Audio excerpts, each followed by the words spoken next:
Hello everybody, welcome to my channel. তো আজকে আমি ক্লাস 7-এর lesson number 1 the book of nature এই লেসনটার অ্যাক্টিভিটিগুলো সলভ করব। ওকে, পেজ নাম্বার 8 দেখো। Activity 1, underline the appropriate alternatives. India is in fact a big small huge part of the earth surface. মানে India মানে ভারতবর্ষ হচ্ছে একটা বড় অংশ পৃথিবীর উপরিতলে, একটা বড় অংশ, ছোট অংশ নাকি খুব বড় অংশ। তো এখানে কি হবে? Small part. বিয়েটা দেখো। Once upon a time the earth was too cold dark hot for any living being to survive.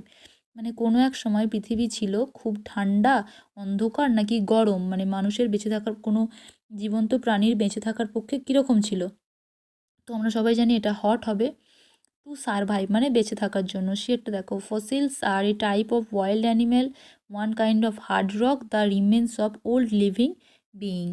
এটা কী হবে? ফসিলস আর মানে জীবাশ্মরা হয়, the remains of old living being মানে পুরনো, মানে জীবন্ত প্রাণীর অনেক দিনের থেকে যাওয়া একটা অংশ, সেটা কি বলা হয়? জীবাশ্ম।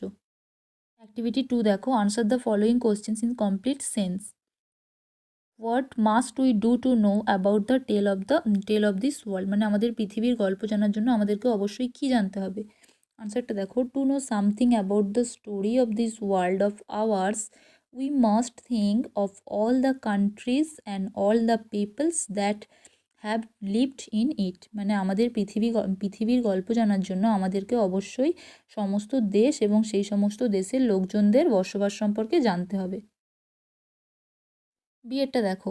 How old is our earth. মানে আমাদের পৃথিবীর বয়স কত? আনসারটা হবে our earth is millions and millions of years old. মানে আমাদের পৃথিবী হচ্ছে লক্ষ লক্ষ বছরের পুরনো। সিয়েরটা দেখো। Who roamed the earth before the arrival of human beings. মানে মানুষের অস্তিত্ব আসার আগে হু রোমড মানে কারা এখানে বিচরণ করতো, পৃথিবীতে কারা বিচরণ করতো মানুষের অস্তিত্ব আসার আগে? তো আনসারটা হবে before the appearance of human beings only animals roam the earth.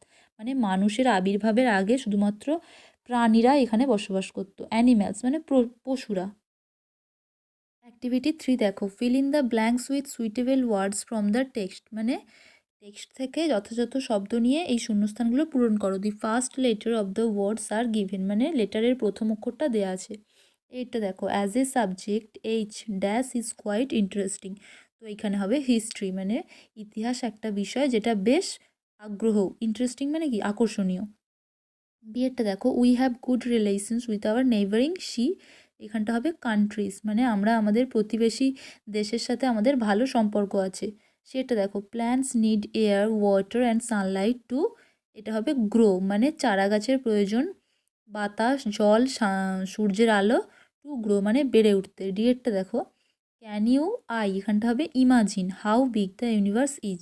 মানে আমাদের এই মহাবিশ্ব কত বড় তুমি কি কল্পনা করতে পারো? ইউ শুড এখানটা হবে study regularly if you want to be a good student. মানে যদি তুমি একটা ভালো ছাত্র হতে চাও তোমাকে নিয়মিত পড়াশোনা করতে হবে। অ্যাক্টিভিটি 4 দেখো। Make meaningful sentences with the following words. মানে নিচের যে ওয়ার্ডগুলো দেওয়া আছে এগুলো দিয়ে যথাযথ সেন্টেন্স বানাতে হবে, বাক্য। ইন্টারেস্ট মানে আগ্রহ। তো ইন্টারেস্টে দেখো। I have no interest about this matter. মানে আমার এই ব্যাপারটায় কোনো আগ্রহ নেই। এটা দেখো। সারফেস মানে ওপরিভাগ। তো সারফেস দিয়ে হবে this table has a smooth surface. মানে টেবিলটার আছে একটা মসৃণ ওপরিভাগ। সিয়েরটা ইনহ্যাবিটেড মানে বসবাস করার জায়গা, বাসস্থান। The island use to be inhabited. মানে এই আইল্যান্ডটা বসবাস করার জন্য ব্যবহার করা হবে। এখানে আইল্যান্ড মানে হচ্ছে দ্বীপ। টুগেদার মানে একসাথে। The girls are walking together. মানে মেয়েরা একসাথে হাঁটছে। Scientist. JC Bose was a great scientist. মানে জগদীশচন্দ্র বোস ছিলেন একজন মহান বিজ্ঞানী। জেসি বোস, জগদীশচন্দ্র বোস। এরপরে ইউনিট 2 এর অ্যাক্টিভিটিগুলো দেখো। Page number 10।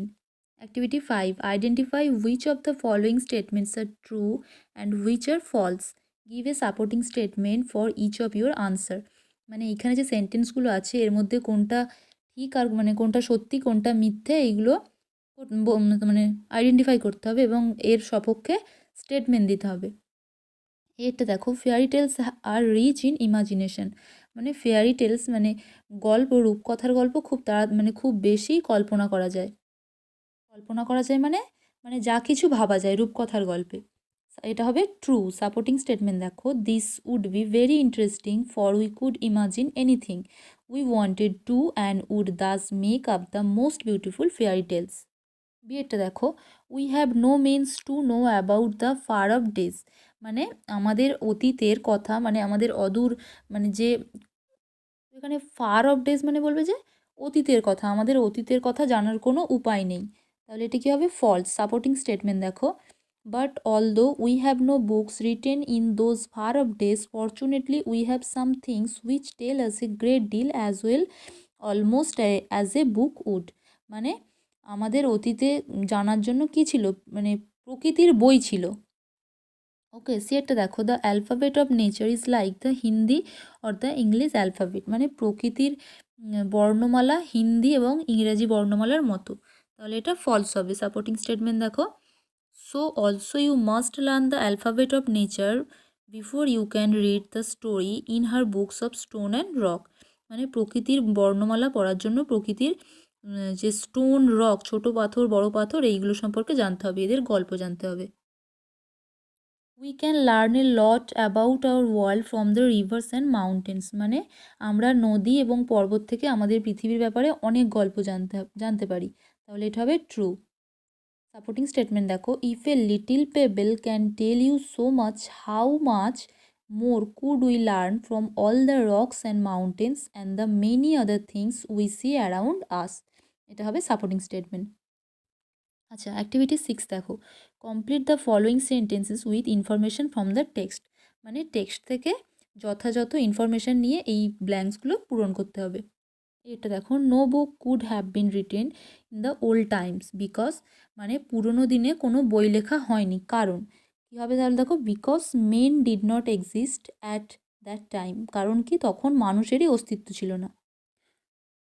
বিয়েটা দেখো, to be able to read any language one has to learn its alphabet, মানে কোনো ভাষা জানার জন্য প্রথমে এর অ্যালফাবেট মানে বর্ণমালা জানতে হবে। এটা a small pebble was definitely a part of a rock, মানে একটা ছোট্ট নুড়ি অবশ্যই একটা বড় পাহাড়ের অংশ। এটা দেখো, on the beaches at the seaside little children play and make castle out of the sand, মানে সমুদ্রের পাশে ছোট বাচ্চারা খেলা করে এবং খেলতে খেলতে ক্যাসেল মানে প্রাসাদ বানায় বালি দিয়ে। নেক্সট পেজ দেখো, page number 11, activity 7, feel in the following chart with information from the text, মানে টেক্সট থেকে কিছু ইনফরমেশান নিয়ে এই চার্টটা ফিল আপ করতে হবে। তো দেখো, fairy tales need not be true, মানে ফেয়ারি টেলস মানে কি, মানে রূপকথার গল্প সত্যি নয়, তার কারণটা কি? They would not be based on any fact that we had seen, মানে রূপকথার গল্পে কোনো সত্যতা নেই যেগুলো আমরা দেখেছি, মানে আমরা সেরকম কিছু দেখিনি, এগুলো সবই কল্পনার মধ্যে হয়। এটা দেখো, a piece of rock looks different from a payable, মানে একটা বড় পাথরের টুকরো একটা পেবেলের থেকে আলাদা রকম দেখতে হয়, এর কারণটা কি? এটা হবে দেখো, unlike a pebble it is rough and has corners and rough edges. এটা দেখো, a bit of rock from some mountain side reaches a little valley, মানে একটা পাথরের টুকরো নদী মাউন্টেন সাইড মানে পর্বতের পাশ থেকে কোথায় পৌঁছে যায়? ছোট একটা ভ্যালিতে। রিজন, এর কারণটা দেখো, the rain washed it down to the little valley, মানে বৃষ্টি এটাকে ধুয়ে নিয়ে গিয়ে পৌঁছে দেয় ছোট্ট উপত্যকাতে। All pebbles do not become sand, মানে সমস্ত নুড়ি পাথর কিন্তু বালিতে পরিণত হয় না। তাহলে রিজনটা কি?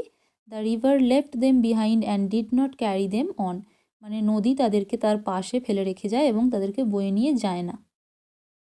অ্যাক্টিভিটি 8 দেখো, আনসার দ্য ফলোয়িং কোশ্চেন, নিচের কোশ্চেনগুলোর উত্তর দাও।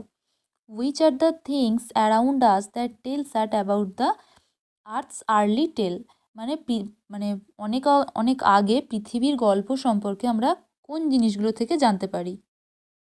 উত্তরটা হবে rocks, mountains, sea, stars, rivers, desert and fossils of old animals around us tells us about the earth early story. বিয়েটা দেখো, why does a pebble have a smooth surface, মানে একটা নুড়ির কেন একটা মসৃণ উপরিভাগ আছে? আনসারটা দেখো, a pebble have a smooth surface because it rolled at the bottom of the river and its edges were worn away. এর মানেটা হচ্ছে নদী একে বয়ে নিয়ে যেয়ে এর যে রাফ এজেস মানে উস্কো খুস্কো দিকগুলো চলে গেছে নদীর সাহায্যে বয়েছে। How does a pebble become grain of sand, মানে একটা নুড়ি পাথর কীভাবে একটা বালিতে পরিণত হয়। আনসারটা হবে as the river carries on the pebble it becomes smaller and finally it becomes a grain of sand. মানে যেহেতু নদীটা একে বয়ে নিয়ে যায়, প্রথমে এটা আরেকটু ছোট হয় এবং তারপরে একদমই একটা বালির কণাতে পরিণত হয়ে যায়। What does the author mean by the great book of nature, মানে কবি the great book of nature বলতে কী বুঝিয়েছেন। আনসারটা দেখো, by the great book of nature the author refers to the rocks, mountain, seas, stars, rivers, deserts etcetera. মানে কবি the great book of nature বলতে বুঝিয়েছেন rocks, mountain, sea, stars, river, desert ইত্যাদি এইগুলোকে। আচ্ছা, অ্যাক্টিভিটি 9 দেখো, rearrange the sentences in the correct order by writing the numbers in the brackets. 1 is done for you, মানে যে নিচে যে সেন্টেন্সগুলো আছে মানে কোনটা কার পরে হবে, মানে সেন্টেন্সগুলো যে ঘটনাগুলো এগুলো এলোমেলো করে দেওয়া আছে, কোন ঘটনাটা আগে হয়েছে সেই অনুযায়ী লিখতে হবে। The rock is taken to a big river by the little river, এটা হবে 2।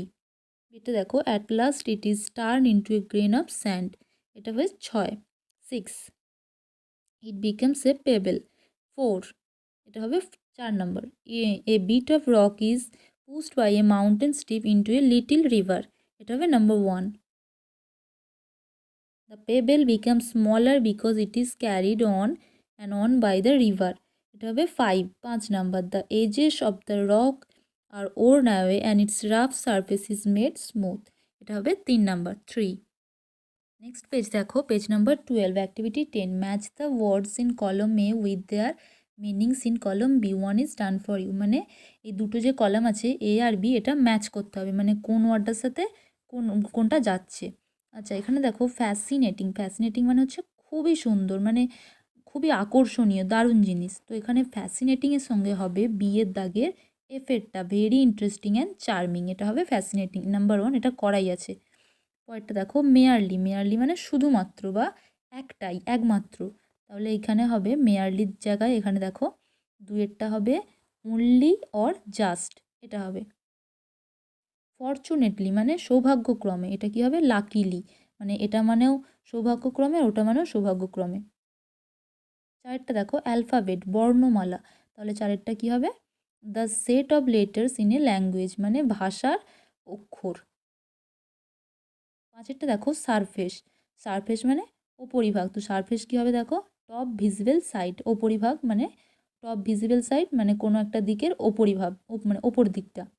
6-টা হবে ওর্ন কী হবে দেখো, ওর্ন মানে একদম জীর্ণ ছিঁড়ে যাওয়া এরকম, এটা হবে সি-এরটা বিকাম ড্যামেজড বাই ইউজ, মানে ব্যবহার করে করে ড্যামেজ হয়ে গেছে, নষ্ট হয়ে গেছে। অ্যাক্টিভিটি 11 দেখো, replace the underline words with suitable opposite words from the box, there are some extra words. মানে দেখো এই যে বক্সটা আছে হলুদ রঙের, এতে কিছু ওয়ার্ড আছে, এইগুলো হচ্ছে এইগুলোর মানে অপোজিট বিপরীত শব্দ আছে, এই যে নিচে যে সেন্টেন্সগুলো এতে যে দাগ দেওয়া আছে ওয়ার্ডগুলো, এগুলো থেকে বিপরীত শব্দ কোনটা হবে সেটা লিখতে হবে। The man became famous in the early years of his life, তো এখানে আর্লি মানে পূর্ব মানে আগে, তাহলে আর্লির বিপরীত শব্দ কি লেট মানে পরে, এখানে তাহলে আর্লির জায়গায় লেট হবে। She is looking very happy মানে খুশি, she is looking very happy মানে তাকে খুবই খুশি দেখাচ্ছিল, তাহলে খুশির বিপরীত শব্দ কি দুঃখী, স্যাড, এখানে স্যাড হবে। সেটা দেখো, the trunk of the huge tree has a smooth bark মানে স্মুথ, তাহলে স্মুথ মানে মসৃণ, তাহলে স্মুথের কী হবে বিপরীত শব্দ রাফ মানে খসখসে। Jatin found his pencil box on his way to school, তাহলে এখানে ফাউন্ড মানে খুঁজে পেয়েছিল, এটার বিপরীত শব্দ কী হবে হারিয়ে ফেলেছিল, তাহলে এখানে হবে lost. Smita learn to subtract মানে হচ্ছে বিয়োগ, তাহলে বিয়োগের বিপরীত শব্দ কী হবে অ্যাড, যোগ। পরের পেজে দেখো, activity 12A, page number 13, Read the paragraph below the put the apostrophe mark in the proper place. মানে এই যে প্যাসেজটা পড়বে প্যারাগ্রাফটা, এটার মধ্যে কোথায় কি অ্যাপোস্ট্রফি মার্ক বসবে সেটা দিতে হবে। এখানে দেখো রহিমস আছে, তাহলে রহিমের RAHIM এর পরে কমা দিয়ে এস হবে, তাহলে রহিম কমা দিয়ে ওপরে একটা কমা দিয়ে S. Father is well known person. The honourable MLA of the area is his relative. He has donated a good some of money to the local library for buying new books. তারপরে দেখো the library is located near the girls GIRLS, তারপরে অ্যাপোস্ট্রফিটা হবে girls high school. তারপরে দেখো সাবিনাজ, এখানে হবে SABINA, তার N এর পরে অ্যাপোস্ট্রফি তারপরে এস। Sabina's brother and Akram AKRAM এর পর অ্যাপোস্ট্রফি তারপরে এস। Sister often visit the library. They like to read children's story books and Tagore's TAGORE তারপরে অ্যাপোস্ট্রফি তারপরে এস। Poems. There parents also go there to read news papers after the day's work. Activity 12B দেখো, rewrite the following passage using contrasted form of words wherever applicable। আচ্ছা এটা দেখো, the teacher said we all know you are a good student. I can not, মানে এগুলোকে একটু জুড়ে দিতে হবে, এগুলো বেশি করে ভাঙা আছে, এটাকে জুড়তে হবে। ক্যান নটটা তাহলে কী হবে CAN কমা দিয়ে টি, এটা হবে can't understand why you have আছে, তাহলে কী হবে ইউ লিখে কমা দিয়ে VE, you have done such a thing. You should not, তাহলে এটা শুড নট আছে, এটা হবে স্টুডেন্ট SHOULD ইন, তারপরে কমা দিয়ে T. Behave rudely with your classmate. Promise me you will আছে, তাহলে কী হবে ইউ কমা দিয়ে LL। Always remember what I have, তাহলে এখানে আই হ্যাভ আছে, আই কমা দিয়ে VE। I have said the student realizes his mistake. He said, Sir, I am sorry. তাহলে এখানে দেখো I shall never behave like this, তাহলে I কমা দিয়ে LL, I shall behave like this। Next page দেখো, page number 14, activity 13A। fill in the chart correctly। Pronoun, positive adjective, positive pronouns দেওয়া আছে। তো প্রোনাউনে I দেওয়া আছে, পজিটিভ অ্যাডজেক্টিভে মাই, positive প্রোনাউনে হবে মাইন। প্রোনাউনে we, positive adjective our, positive প্রোনাউনে আওয়ার্স। এখানে হবে you, your, yours, he, his, his, she, her, hers, it, its, its, they, their, theirs. Activity 13B দেখো, fill in the blanks with appropriate positive pronouns and positive adjective. Positive pronoun আর positive adjective দিয়ে এই শূন্যস্থানগুলো পূরণ করতে হবে। Yesterday I forgot to take back my pen from Sunil. I gave him mine in the class because he didn't bring his. The little girl has torn her clothes, but why are your clothes dirty? Asked the mother to the girl's elder brothers. We have soiled our clothes while playing outside, they said. তো আমরা activity সলিউশনগুলো এখানেই শেষ করলাম। আর যদি তোমাদের ভিডিওটা ভালো লেগে থাকে প্লিজ একটা লাইক করে দিও, অ্যান্ড যদি তোমাদের কোনো ডাউট থাকে প্লিজ আমায় কমেন্ট করে জানাতে পারো। আর হ্যাঁ, যারা এখনও আমার চ্যানেলটি সাবস্ক্রাইব করোনি প্লিজ সাবস্ক্রাইব করে রাখতে পারো। Thank you.